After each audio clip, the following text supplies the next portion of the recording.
วิชาวิธีที่สอนโดยอาจารย์ปาวีสุวรรณวงศ์นำเสนอโดยท้าวบุญคำพูนสวรรค์หัวข้อการสอนแบบค้นพบความรู้ความหมายของการสอนแบบค้นพบความรู้หรือ Discovery Method การจัดการเรียนการสอนแบบนี้เป็นกระบวนการที่เน้นให้ผู้เรียนได้ค้นคว้าหาคำตอบด้วยตนเอง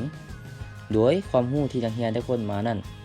จะเฮ็ดให้นักเรียนจื้อจำได้ในระยะยาวแต่ผู้สอนเป็นเพียงผู้ที่ตั้งปัญหาเพื่อให้นักเรียนได้ศึกษาความรู้ด้วยตนเอง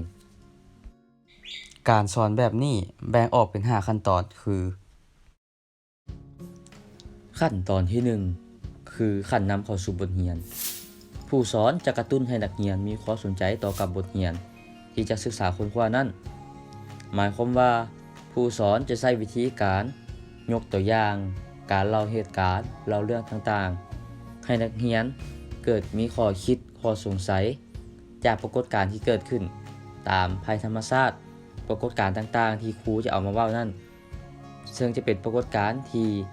เห็นในชีวิตประจำวันเห็นได้ในทุกมื้อหรืออาจจะใช้วิธีการทดลองให้นักเรียนได้เห็นและให้นักเรียนได้ค้นคิดในเวลาที่ครูยกตัวอย่างนั้นอาจจะใช้วิธีการให้นักเรียนขึ้นตอบปัญหาที่ครูได้ตั้งมาตามความเข้าใจของนักเรียนแต่ละคนว่าเข้าใจปรากฏการณ์นี้แบบใดเพื่อจะให้นักเรียนได้ค้นคิดค้นคว้าถึงเหตุการณ์ต่างๆขั้นตอนที่2ผู้สอนใช้วิธีการจัดการเรียนรู้แบบอุปนัยในตอนทำอิฐเพื่อให้นักเรียนได้ค้นคว้าหาข้อสรุปซึ่งมันหมายความว่าครูจะนำเสนอหัวข้อที่จะเรียนและครูจะใช้วิธีการจัดกิจกรรมต่างๆขึ้นในชั่วโมงเรียนนั้นๆโดยกิจกรรมที่จะเอามาให้นักเรียนเฮ็ดนั้นครูจะเป็นเพียงผู้ที่นำเสนอแนวทางวิธีการทดลองต่างๆให้นักเรียนเท่านั้นโดยให้นักเรียนได้ลงมือปฏิบัติเองและค้นคว้าเองเป็นหลักหรือครูอาจจะจัดกิจกรรมแบบเป็นกลุ่มโดยให้นักเรียนได้แบ่งกันเป็นกลุ่มในห้องเรียนแล้วให้นักเรียนได้ค้นคว้า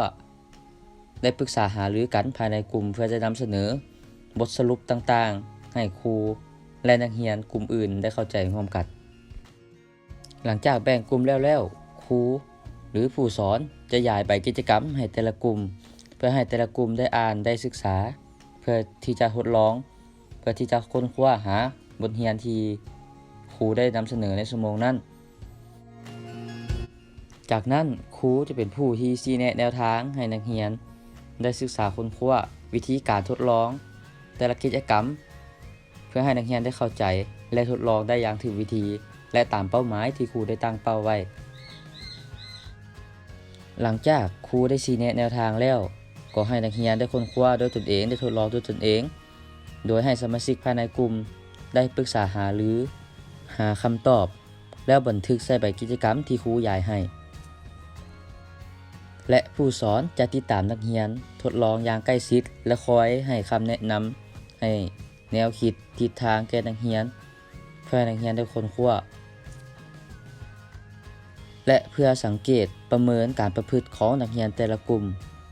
จากนั้นครูจะเป็นผู้ให้คะแนนความสามัคคีต่างๆภายในกลุ่มความเอาใจใส่ในการค้นคว้าการศึกษาคำเรียนเพื่อประกอบเข้าในใบคะแนนของนักเรียนขั้นตอนที่3ผู้สอนใช้วิธีการจัดการเรียนรู้แบบนิรนัยเพื่อให้ผู้เรียนรู้ได้นำเสนอข้อมูลที่ได้มาเพื่อใช้ในการเรียนรู้หรือค้นคว้าหาคำตอบหาข้อสรุปใหม่ในตอนที่2โดยอาศัยเทคนิคการถามตอบหรืออธิบายลักษณะแนวทางการซอกหาข้อมูลต่างๆในขั้นตอนนี้ครูจะให้นักเรียนแต่ละกลุ่มได้ต่างหน้าออกมาอธิบายผลการทดลองลักษณะแนวทางการเอาข้อมูลการทดลองต่างๆให้นักเรียนกลุ่มอื่นได้รู้นำแล้วครูจะใช้เทคนิคการถามตอบระหว่างครูและนักเรียนหรืออาจจะใช้วิธีการให้นักเรียนถามกันเองเพื่อไขข้อข้องใจเพื่อให้ได้คำตอบที่แท้จริงและแน่นอนขั้นตอนที่4ค ครูจะสรุปบทเรียนบทกิจกรรมที่นักเรียนได้ค้นคว้านั้นโดยครูจะสั่งรวมเอาเนื้อในบทเรียนต่างๆอิงตาม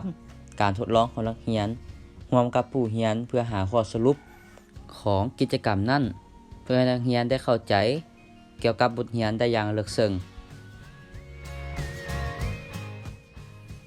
ขั้นตอนที่ 5 คือเป็นขั้นตอนสุดท้ายในวิธีการสอนแบบค้นพบความรู้ผู้เป็นครูจะย้ายบท